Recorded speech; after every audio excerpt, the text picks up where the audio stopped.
This looks so weird.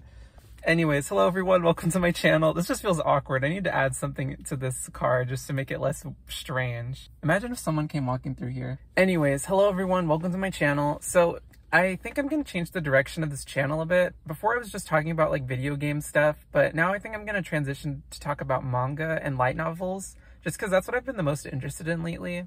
And I actually have been buying a bunch of different manga. So to start off with, I'm going to be reading a couple of Nintendo manga, like Nintendo manga as in manga based on Nintendo games. So today, or I guess in this video, I'm going to be reading Splatoon Volume 1 and Animal Crossing Volume 1. So I've already started Splatoon Volume 1. I read the first chapter. I actually really like it. It's really cute. I do think it's targeted towards children because the premise, okay, I don't even know if the manga has much premise. It's just these four characters join this tournament, I guess. They join a turf war tournament, and that's what the story is about so far. Like I said, I've only read the first chapter, but the lesson they learn in the first chapter is that teamwork is important, basically, which is why I'm saying this is definitely targeted towards kids, which is fine. I think it's really cute. I'm actually pretty excited to continue to read it. I don't really know what to expect for the Animal Crossing manga. I just know that it's mainly comedic because I think it's a gag manga. I mean, Splatoon is also very comedic right now, but there's at least like a semblance of a plot, whereas in Animal Crossing, I'm pretty sure it's just gonna be just jokes. But yeah, I'm excited to be reading more manga. Right now, I'm actually working on a video for a comparison between the School Live anime and the manga because I finished School Live and I really wanted to continue the series, but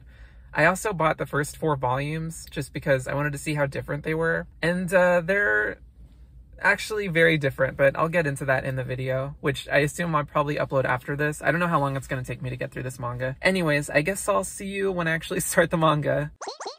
Okay, so I finally finished Splatoon Volume 1. It took me a few days because I mainly just read on my breaks at work, but I actually really enjoyed it. It was really cute. It was a lot of fun. I was originally going to give an update before I actually finished it, but I mean, manga's so short. I don't really have a whole lot to say about it before I fully complete it because, I mean, usually it's just one small part of a bigger story anyway, so yeah. Although I feel like I explained the plot of this book pretty poorly, although to be fair, there's not really much of a plot. Basically, these 4 Inklings, and for those of you that haven't played Splatoon, Inklings are just the characters, the playable characters in that game. They join this tournament called the Koro Koro Cup, where they participate in turf wars. And turf wars are basically these skirmishes between 2 teams where each team has their weapons and they paint the area with their ink. And whoever has the most area painted at the end wins. So that's kind of how this story goes. Basically, Team Blue, which consists of Goggles, Bobble Hat, Specs, and Headphones. Those are their names. Every chapter is them battling a different team, pretty much. And they end up facing off against each of the S4, which is the top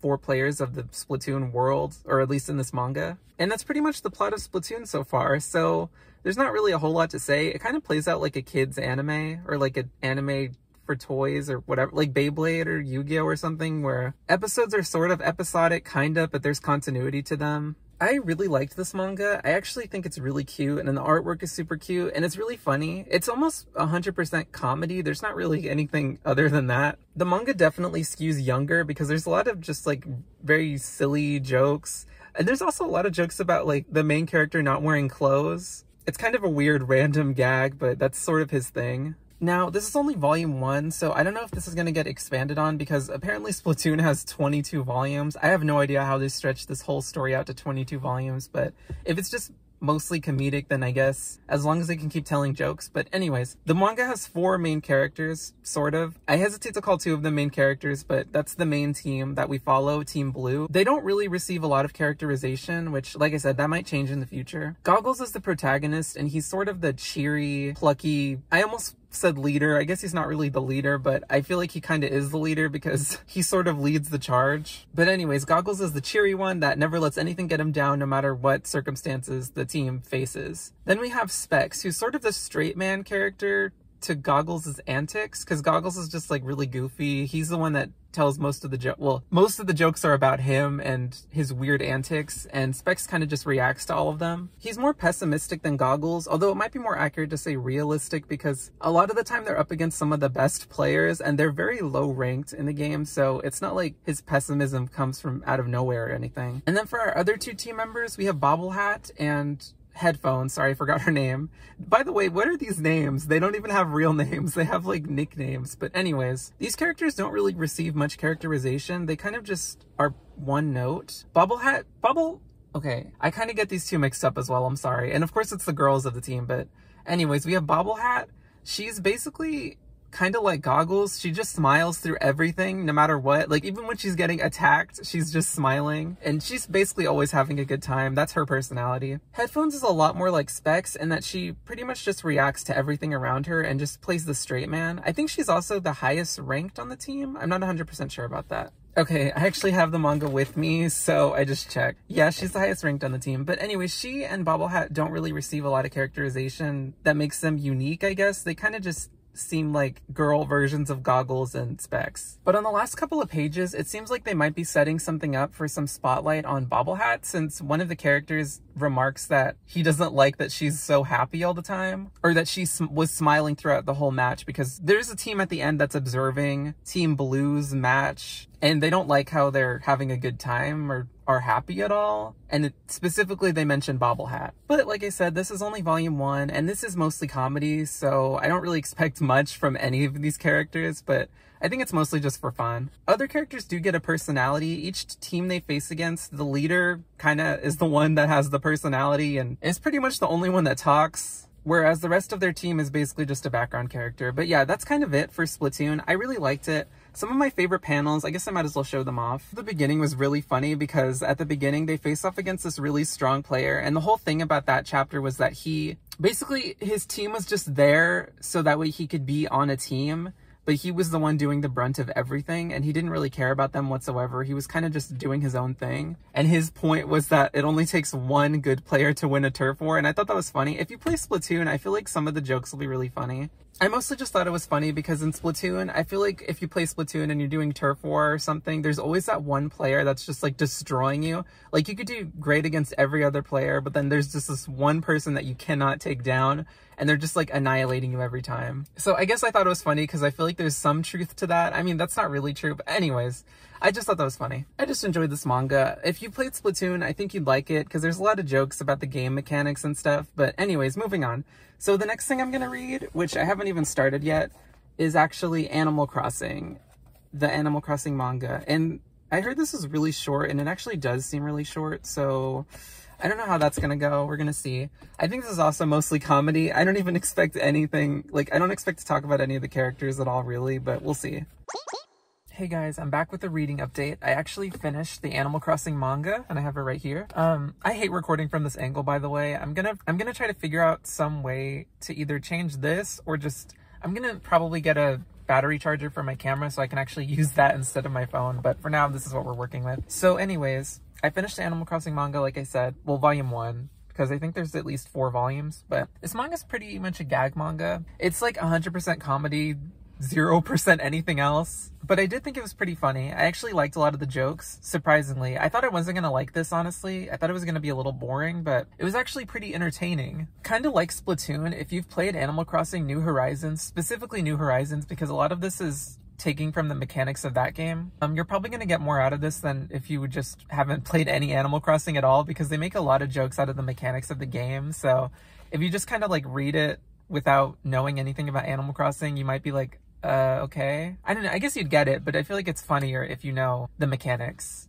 So the main plot of the story, for what little plot it has, basically these 4 villagers arrive on this deserted island thinking that it was going to be some kind of nice island with a resort and everything. Basically how Animal Crossing New Horizons starts out. So we have 4 main characters: Kotoyuki, Benben, Himepoyo, and Guchan. So Kotoyuki is the main, I hesitate to say main protagonist, but I don't think this story really has one because it's like a gag manga. I guess gag mangas can have protagonists, whatever. Anyways, his personality is like, he's very cheerful. He's kind of dumb, but they're all kind of dumb. I don't really have much to say about their personalities, honestly. They're all pretty one note. The next character is Benben. His thing is that he likes to learn, I guess. He's also pretty dumb. They're all dumb. Every character in this book is stupid. And then Himepoyo, she's the princess, whatever that means. I guess she acts princess-like. I don't know. She kind of commands people sometimes. And then Guchan's personality is that he is always asleep.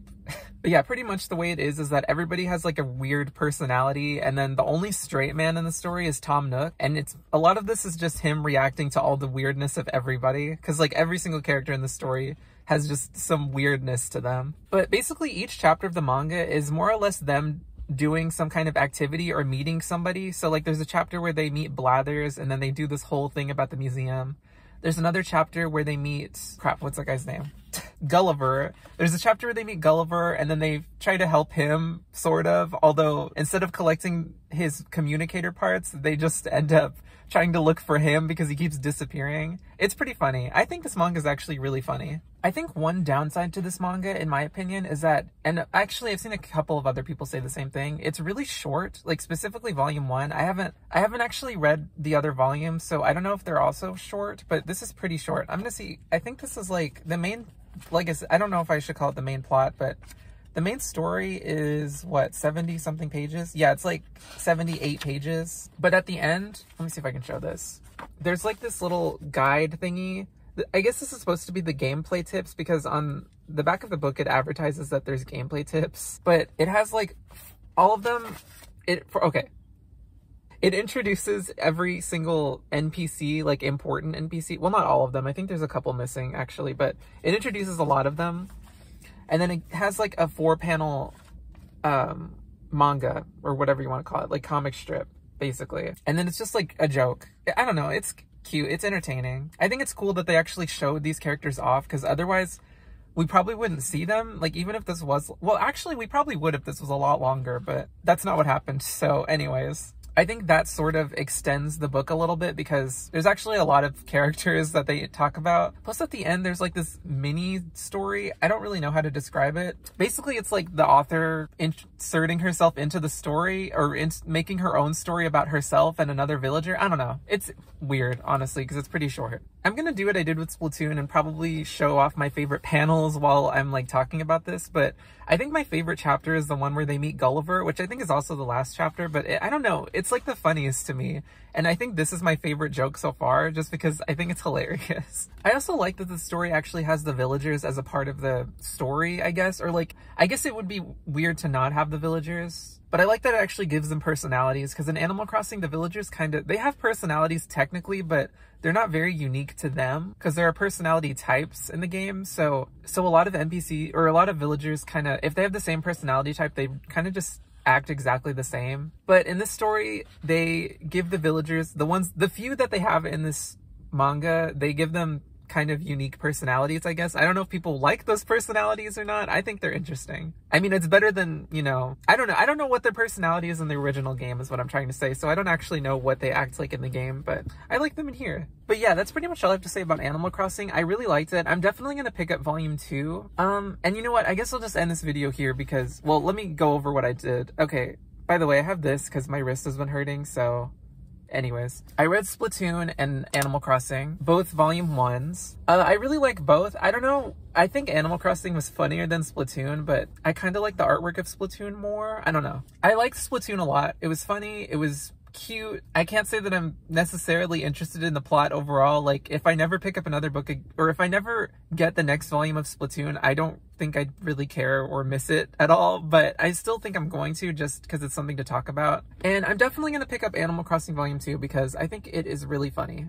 Also, yeah, I didn't bring my Splatoon manga, so I can't show that. But anyways, I don't know if I recommend them. I guess I recommend them if you just like reading manga and you just want a good laugh or something. But Splatoon is really long. Like, it's 22 volumes, I think. So I don't know if you want to commit to that or if you just want to maybe read the first volume as like a trial run. And then if you like it, go from there. I honestly just want to see what happens because I don't understand how this thing can have 22 volumes. Like, what could possibly happen in 22 volumes that wouldn't get old? But I don't know. But yeah, that's pretty much all I have to say. Sorry, I don't know how long this video is going to be because I really didn't have much to say about either of these books because like I said, it's just comedy. So, and that's kind of completely subjective whether or not you think it's funny. And I don't really have anything to say about any of the characters. I don't know. Anyways, this video's over.